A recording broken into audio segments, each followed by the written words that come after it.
یا ان کے کوئی جہاز سے مارے جانے والے کروز میزائل یا کسی بھی قسم کے ایکوریٹ ترین جو میزائل ہیں ان کے ذریعے انہی سوراخوں کے اندر جو بڑے بڑے ہولز بن گئے، بڑے ہیں یہ جو آپ کو سیٹلائٹ سے نظر آ رہے ہیں، یہ ایسے نہیں ہیں، یہ بہت بڑے بڑے ہولز بن گئے ہیں، ٹھیک ہے، پورا سمجھ لیں کہ بلڈنگ بلاک ہے، اتنے بڑے بڑے یہ ہولز ہیں، تو ان کے اندر اب میزائل کو مارا جا سکتا ہے۔ تو یہ ایکسپرٹس کہہ رہے ہیں کہ اگلا حملہ شاید اس جگہ کو مکمل تباہ کرنے کی کوشش کرے گا، لیکن ایران کی طرف سے جو اب تک رد عمل آیا ہے وہ یہی بتاتا ہے کہ ٹھنڈ پروگرام ہے۔ جس طرح انہوں نے اپنے جہاز ڈیکوائے کھڑے کیے اور بہت سارے جہاز اسرائیل نے جب تباہ کیے تو پتہ چلا وہ اصل نہیں تھے بلکہ وہ کھلونا تھا، وہ ڈیکوائز تھے۔ لیکن جہاں تک ڈیکوائے کی بات ہے وہاں پہ امریکن حملے کی بھی صورتحال سمجھ لیں کہ امریکہ نے بھی ڈیکوائز کا استعمال کیا ہے۔ جن جہازوں کو اڑایا اپنی بیسز سے ان جہازوں نے حملہ نہیں کیا، بلکہ جہازوں نے مختلف راستے اپنائے، کچھ دوسری سائڈ پہ نکل گئے اور ملٹیپل طریقے سے ڈیکوائز یوز کر کے دھوکہ دے کے سارے سسٹمز کو ان کی ساری کمیونیکیشن بند کر کے اور پھر جا کے یہ حملہ کیا گیا ہے۔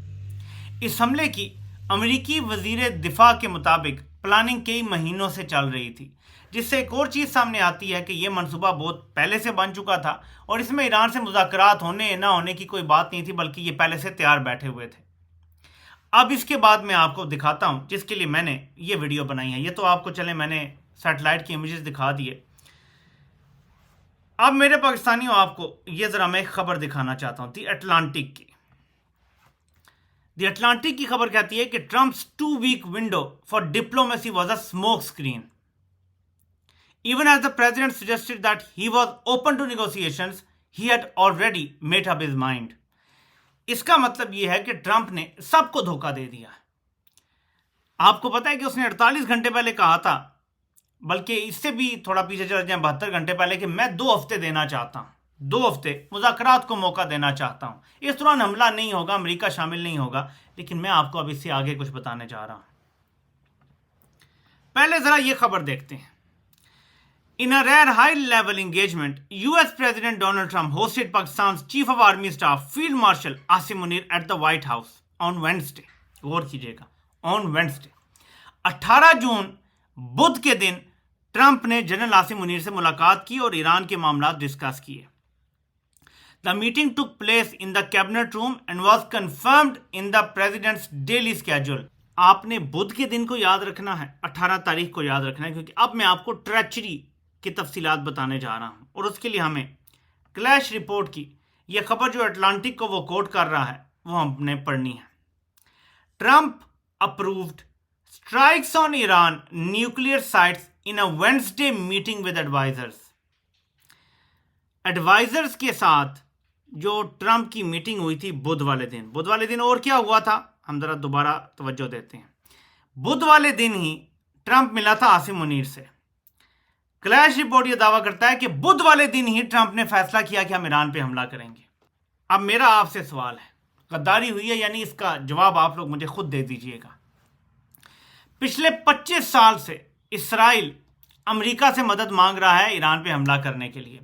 2001 کی ایک ویڈیو موجود ہے جس میں نیتن یاہو امریکہ میں بیٹھ کے پچ کر رہا ہے کہ ہمیں ان مسلم ممالک کو ٹارگٹ کرنا ہے، جس میں عراق بھی ہے، ایران بھی ہے، فلاں بھی ہے، اور وہ خاص طور پہ ایران کی بات کرتا ہے کہ آپ نے ایران کو ضرور تباہ کرنا ہے۔ CIA کا ایک سابق افسر کہتا ہے کہ ہمارے پاس بریفنگ آئی کہ ہم نے 7 مسلم ملکوں کو ختم کرنا ہے، جس میں فلاں ہے تو فلاں ہے، اس میں ایران کا نمبر آخر میں ہوگا۔ کیا وجہ ہے کہ 25 سال میں وہ کام نہیں ہو سکا جو فیلڈ مارشل سے ملاقات کے بعد اسی دن ہو گیا؟ ایک دن بھی ویٹ نہیں کیا ٹرمپ نے۔